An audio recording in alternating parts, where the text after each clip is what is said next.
مشهد الطائرات الأمريكية المدمرة في محيط أصفهان الإيرانية نسخة جديدة لمشهد الطائرات الأمريكية المدمرة في صحراء طبس جنوب شرق إيران قبل 46 عاما. إلا أن الرئيس الأمريكي قرر اعتبار عملية استعادة طيار أمريكي أسقط الإيرانيون طائرته قبل يومين انتصارا يضاف إلى لائحة انتصاراته الطويلة في إيران.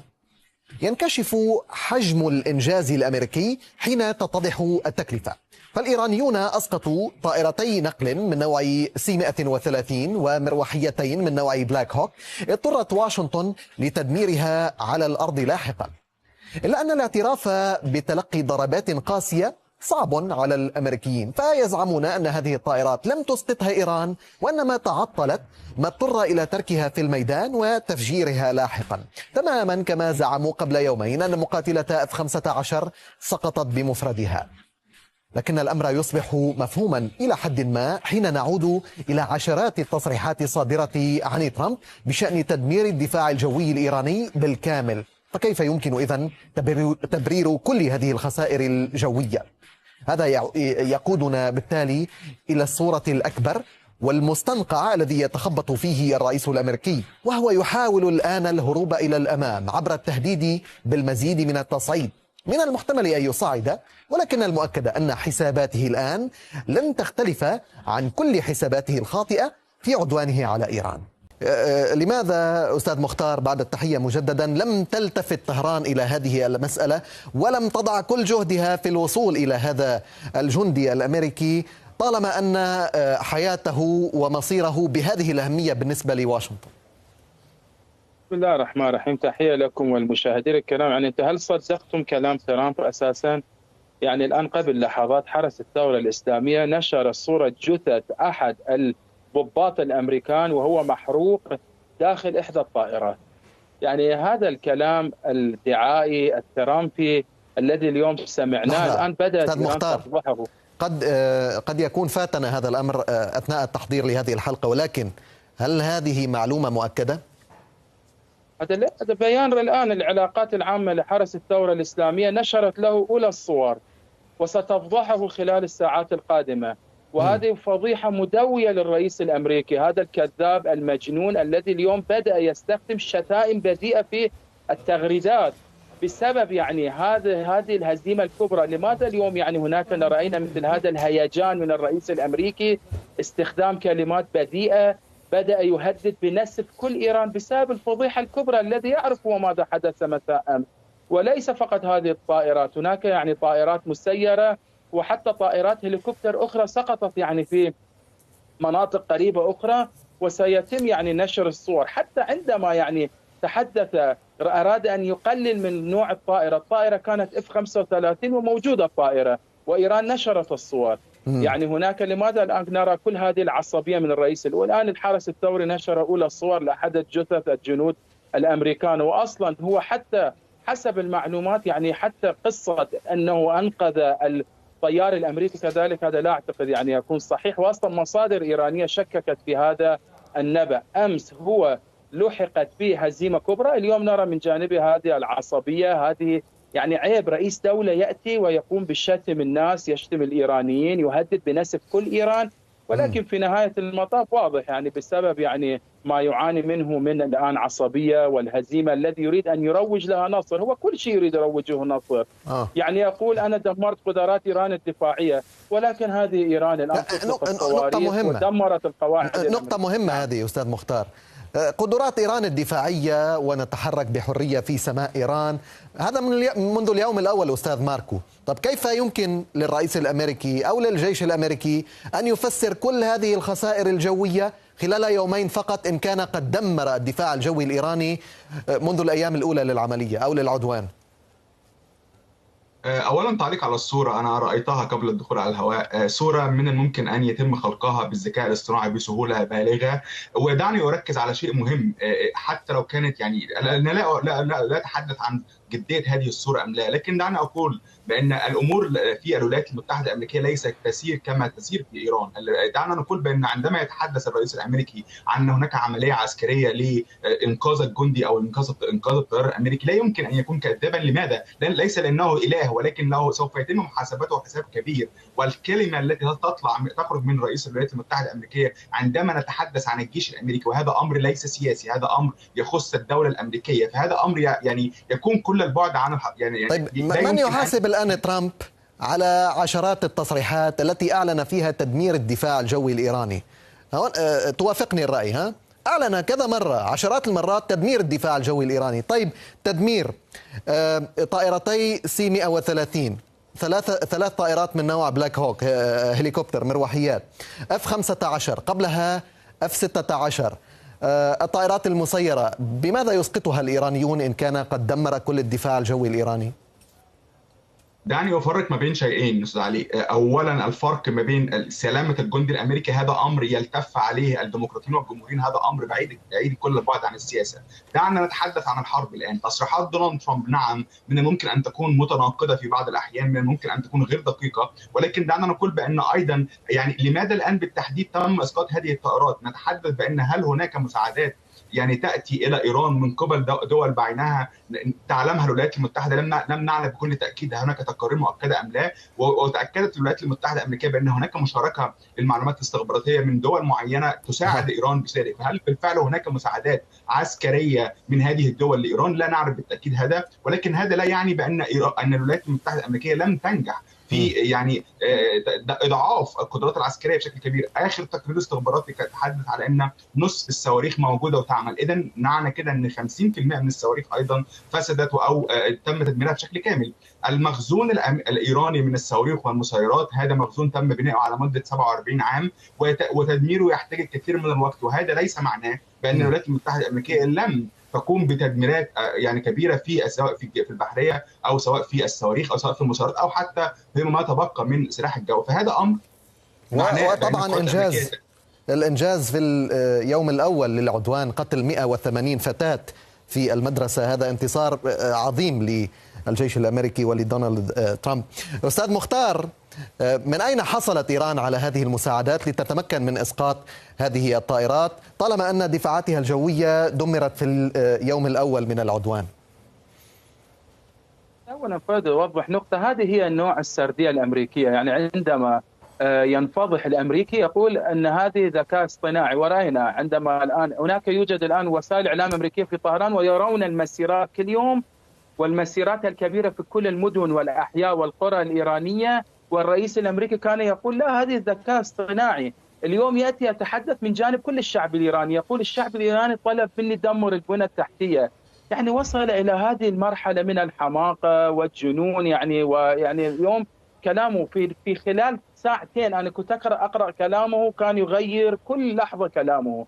يعني عيب على الولايات المتحدة وجود مثل هذا الرئيس في الحقيقة. وهذا عيب أو غير عيب هو موجود. هذا هو رئيس الولايات المتحدة، هذا هو رئيس الولايات المتحدة، وهو الآن يقرر، هو الآن يقرر ويستطيع أن يقرر. الأمريكان هذا تفصيل. هذا رئيس عندما يهاجم، هذا رئيس عندما يستخدم اليوم، يعني أنا رأيت كلام بذيء. يعني عن ماذا يدل؟ يعني حتى الشعب الأمريكي يرفض مثل هذا الرئيس. يعني الآن أنتم ترون استطلاعات الرأي داخل الولايات المتحدة الأمريكية. يعني هذه إيران واضحة، يعني ليس لديها علاقات مع أمريكا، والكل يعاني من خلال هذه السنوات من المشاكل التي خلقتها أمريكا، ولكن هو في النهاية يعني خلق المشاكل للعالم الآن. يعني الكل يعرف هو لماذا دخل في هذه الحرب. دخل من أجل طموحات نتنياهو ودخل من أجل طموحات إسرائيل. هذه من ناحية إيران أعلنت هذه الدفاعات الجوية إيرانية الصنع. يعني قبل يومين إذا هناك نستمع إلى بيان مقر خاتم الأنبياء المركزي يقول أن هذه الدفاعات إيرانية الصنع، وقال أنه بعض منها تم تطويرها خلال فترة الحرب. هذه يا أستاذ مختار هذه مساعدات خارجية حصلت عليها إيران من روسيا والصين. هذا ما يريد هذا ما يريد أن يقوله من لا يريد تصديق الرواية الإيرانية. نعم هذا هو يقولونه. وإيران أنا أقول لكم إيران لا تخفي علاقاتها الجيدة مع الصين مع روسيا، واضح هؤلاء حلفاء لإيران. إيران لديها علاقات واتفاقيات استراتيجية مع الصين ومع روسيا، ولكن واضحة يعني حدود العلاقات العسكرية بين إيران وروسيا وبين إيران والصين. ولكن المشكلة إيران أصلا ليس لديها علاقات مع أمريكا. فما شأن أمريكا أصلا أساسا بهذه العلاقات بين إيران وحلفائها؟ هذه من نقطة، من ناحية. ومن ناحية أخرى نعم إيران هذه يعني الأمريكان لا يريدوا أن يصدقوا أو لا يصدقوا، هذه مشكلة أمريكا. حتى نرى خلال هذه الأيام بدأوا يتهموا الصين وروسيا بأنهم يزودوا إيران بالصور. يعني الرئيس الأمريكي يريد يشرك الكل في هذه المشكلة. تمام أستاذ ماركو، هذا يعيدنا إلى التعقيد الذي يجب أن نعترف بأن هذه الحرب وهذا العدوان يواجهه. لماذا إذن الهروب إلى الأمام؟ لماذا الذهاب نحو التصعيد؟ من قال أن التصعيد سيفتح مضيق هرمز؟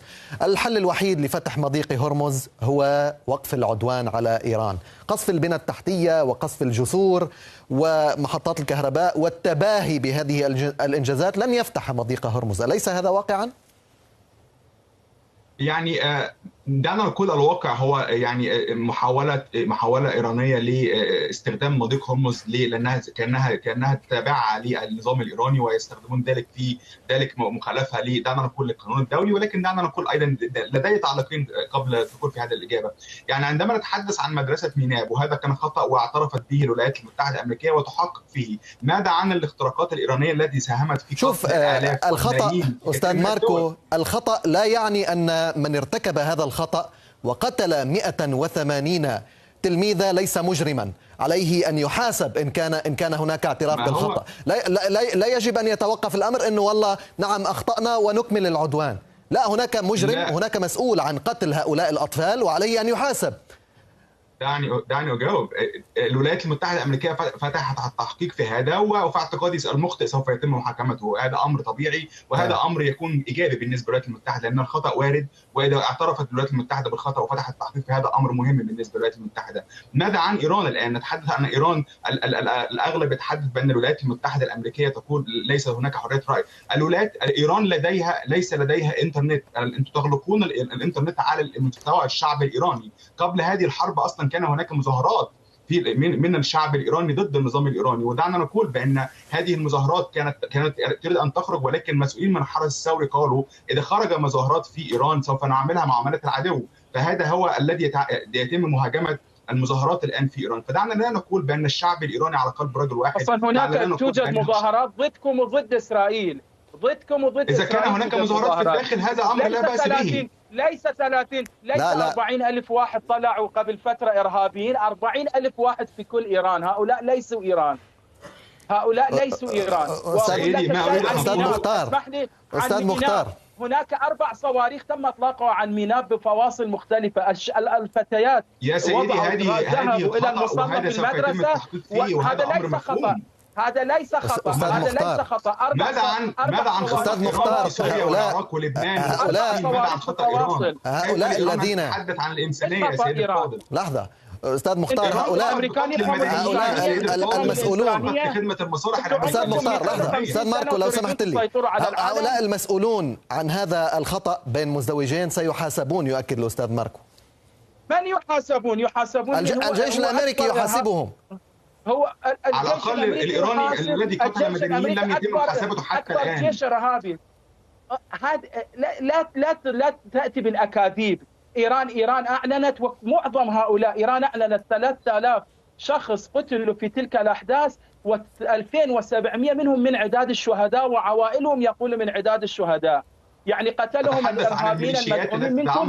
واليوم اليوم الرئيس الأمريكي يأتي يقول نحن أرسلنا لهم أسلحة. هذا كذلك تريد أن تخفيه وتستطيع تخفي مثل هذه الأكاذيب؟ هذا اعتراف رئيس أمريكا قبل ساعتين. هذا من أجل أن يتمكنوا ميليشيات في المنطقة تساهم في عدم استقرار الشرق الأوسط، يقتلون مدنيين. عدم استقرار الشرق الأوسط الولايات المتحدة، عدم استقرار الشرق الأوسط إسرائيل. أستاذ ماركو، الشرق الأوسط الحروب. من سمح لإيران ببناء هذه ما تسميها الميليشيات وهؤلاء الحلفاء هم الاحتلال الأمريكي للعراق، الاحتلال الإسرائيلي للأرض الفلسطينية، الاحتلال الإسرائيلي للبنان. هذه القوى التي تدعمها إيران هي نتيجة ما تدعمه والسياسات التي تدعمها الولايات المتحدة. هل يمكن النقاش في هذا الأمر؟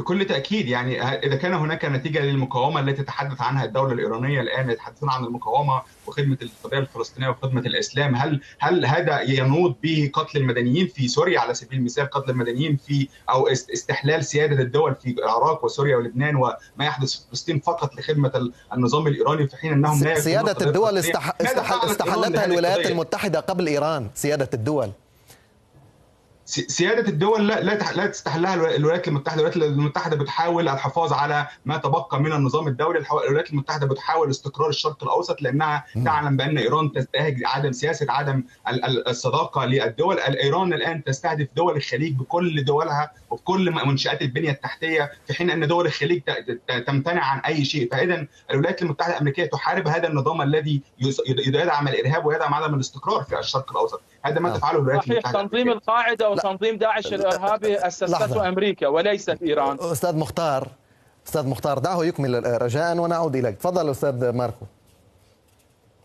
ما أريد أن أقوله، الولايات المتحدة الأمريكية دخلت هذه الحرب لأن تريد أن تتعامل مع النظام الإيراني وتريد أن تجعل منه دولة صديقة. النظام الإيراني يرفض ذلك ويقول نحن لا نتفاوض ولا نريد أن نتعامل كدولة صديقة، فقط نريد أن نمول الميليشيات ونخلق الصواريخ البالستية التي من الممكن أن تصل يعني القصة كلها كل القصة يا أستاذ مختار هي الصداقة ورفض إيران للصداقة. طيب، ألم يكن حريا بإيران قبل كل هذا العدوان وكل هذه الخسائر التي تكبدتها أن تجلس إلى الطاولة مع الولايات المتحدة وتتفق معها على القضايا الخلافية؟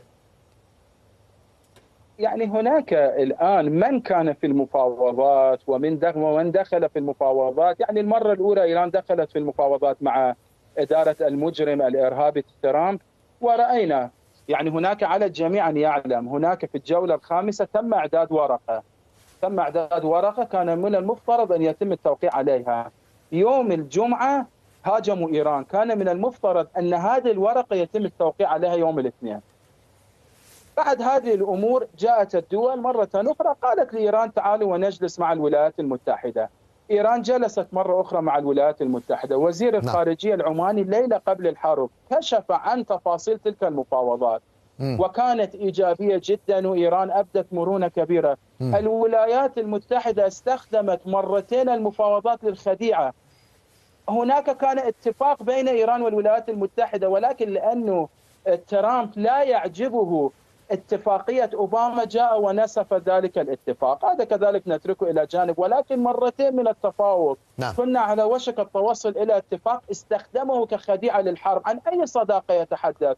عن صداقة الذي بدأها منذ 47 عاما من دعم انقلاب عسكري، حرب على إيران، عمليات إرهابية، دعم مجموعات إرهابية، يعني تحريك جماعات انفصالية إرهابية. هذه صداقة أمريكية.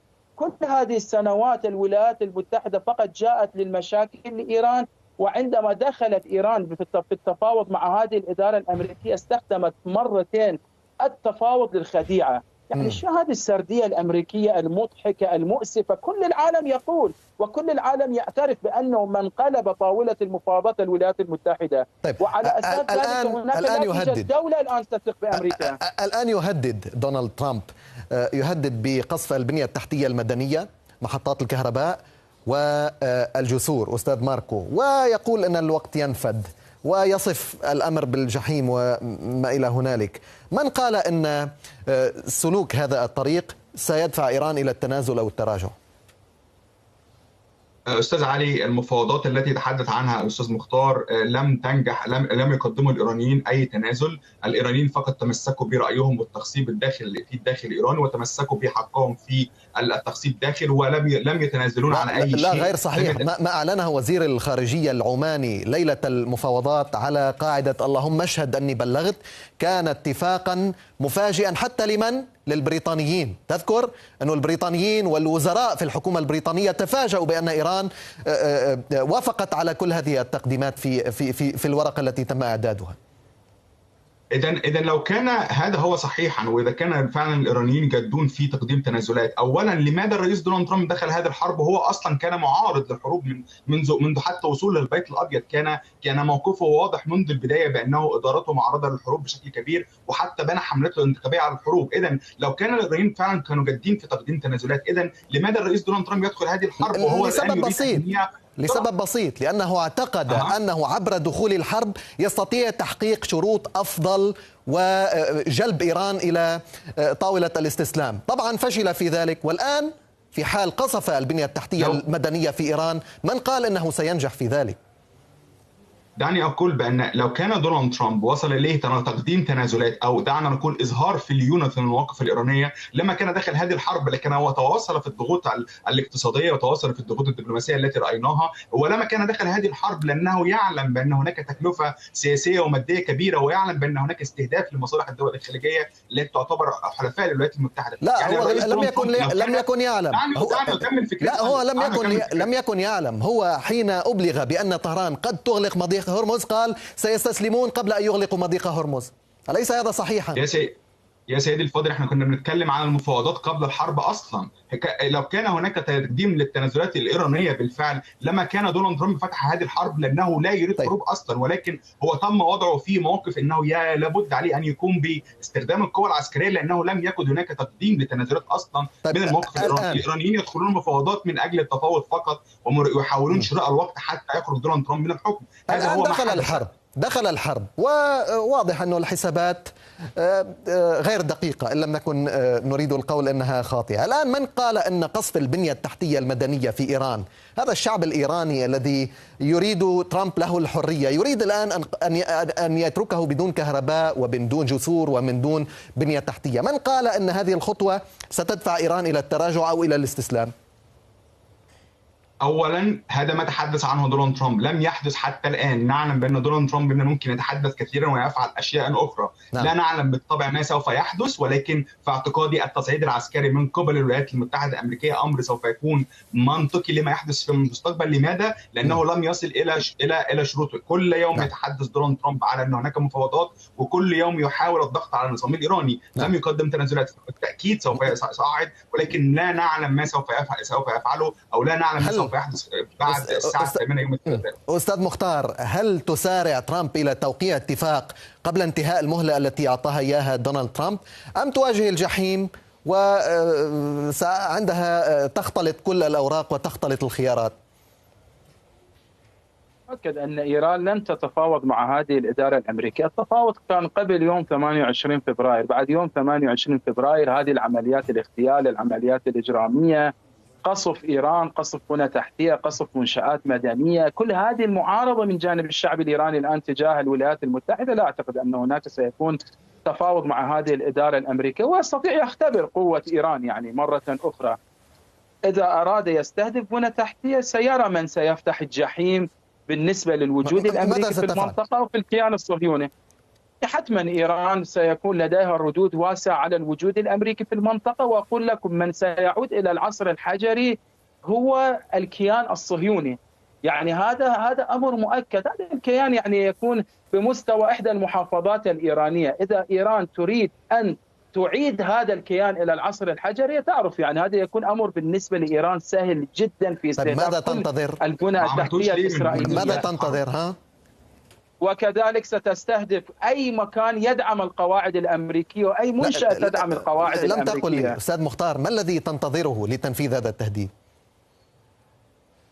يعني هناك إيران الآن تقوم بالرد على الولايات المتحدة، وإيران تردع الولايات المتحدة الآن من خلال العمليات. يعني عندما هم الآن قاموا باستهداف بنى تحتية وبعض المنشآت، إذا هم قاموا بعملية، إيران الآن ردت بعدة عمليات، لأنه سابقا كانت هناك معادلة العين بالعين، ولكن الآن هناك أصبحت المعادلة الجسد أمام العين. شكرا.